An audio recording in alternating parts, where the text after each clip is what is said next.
This is Napoleon Hill, a humble guy who took a job as a reporter at Bob Taylor's magazine. His job was to interview highly successful people and write about their stories. One day, he interviewed Andrew Carnegie. Carnegie is considered to be one of the richest men to ever live, with a net worth of $372 million in 1901, or $370 billion in today's money, which is more than double the net worth of Elon Musk. Carnegie told Hill that anyone could be rich if they followed a set of principles that many wealthy individuals, just like him, have followed. In that interview, Carnegie offered Hill an opportunity to quit his job and go interview some of the most successful people in the world, like Henry Ford, Thomas Edison, and Charles Schwab. But instead of writing for a magazine, he would compile what he learned in a book. But there was a catch. Hill would not get paid while doing this. Trusting that Carnegie knew better, Hill agreed in less than 30 seconds. This later became the book Think and Grow Rich, which sold over 20 million copies in Hill's lifetime and over 100 million copies to date, and continues to be a staple in the world of business and finance. Hill says that a strong, burning desire to be successful is the foundation of virtually all financially wealthy people. When someone truly wants something, not just hopes for it, there's no choice but to act and behave according to this burning desire. Hill outlines 5 steps that will spark this burning desire. First, decide in detail exactly how much wealth you'll like to attract. Number 2, decide what you will give in exchange for this money. Nothing comes for free. Unlike the title of this book might imply, we cannot just think money into existence. We must give something of value in exchange for the desired money. Number 3, decide on the date that you will reach your monetary goal. Number 4, create an action plan that will carry out your goal. Number 5, write all of this down on paper and keep it where you can see it every day. And number 6, look over this plan every single day to keep you focused on achieving your goal. This not only gives you a burning desire to achieve your goal, but a practical plan of attack. So let's help our friend Tom build his burning desire plan. First, we start with his monetary goal. He wants to make his first $100,000. Second, he needs to decide what he will give in exchange. He knows that with a little bit of studying and practice, he can get really good at building websites for local businesses. Third, he needs to set a date in which he will reach his monetary goal. He decided that he will have his $100,000 1 year from now. Fourth, he needs to set a plan to achieve this goal. He decides that he can charge $1,000 per website he makes. This means that in 1 year, he will make 100 websites. This is around 9 websites per month. Fifth, he will write his goal, what he will sell, his timeline, and his plan on a poster, and he will hang it up in his office. Sixth, he will take at least 5 minutes to review this plan every single day to avoid getting off track until his goal is met.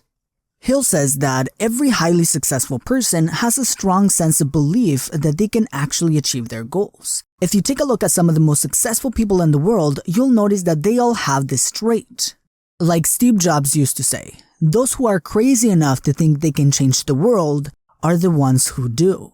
Let's take Elon Musk for example. He took his $165 million he made with the sale of PayPal, and instead of just retiring and living his life, he used it all to invest in Tesla and SpaceX, because he fully believed that he could make a difference with those companies. Elon Musk is now estimated to be worth over $146 billion.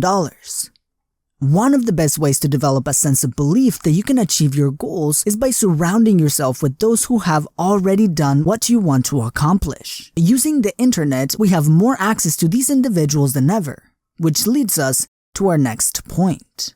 Having all of these great influences around us helps us with what Hill calls autosuggestion. This is basically influencing your subconscious mind by curating what thoughts or outside stimuli we receive. For example, if we are constantly consuming negative media or are around people who are constantly complaining, we are not likely to feel happy and powerful. But what if instead we spend our time reading inspiring books, listening to positive podcasts, or watching positive and informational content?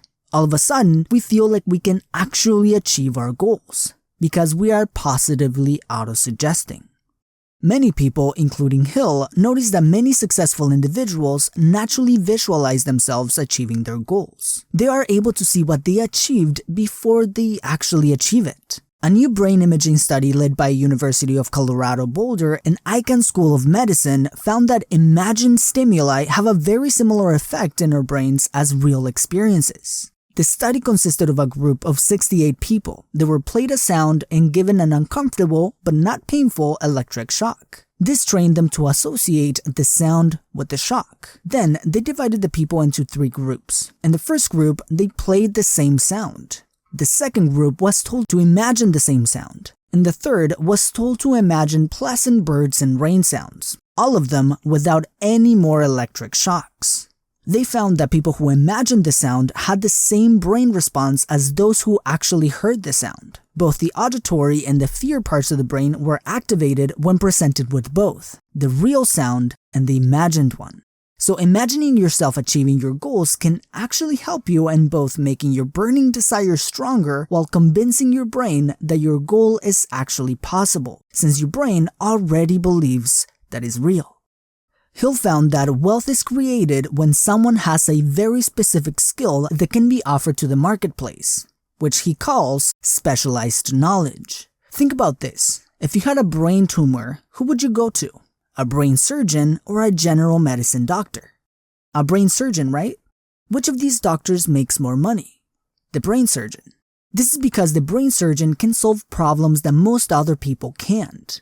This is more important today in the modern era where most industries are extremely competitive. The more specialized you are, the more competitive you become in your industry. Now, it is not necessary to start with specialized knowledge. Hill suggests to find out what specialized knowledge you need and then seek to find it. Knowledge and information is vital, as well as having imagination. Hill learned that a common trait between highly successful people is that they are highly inventive. They are able to use imagination from the start of their journey since they imagined and believe in their potential success. Hill says that there are 2 types of imagination, synthetic and creative imagination. Synthetic imagination is arranging all the concepts, ideas, or products that when combined in a unique way would create or synthesize a new invention. If we think about some of the biggest companies in the world today, like Uber, Airbnb, or even Facebook, they are all examples of taking a previous concept and reinventing it to create a new and improved system or service.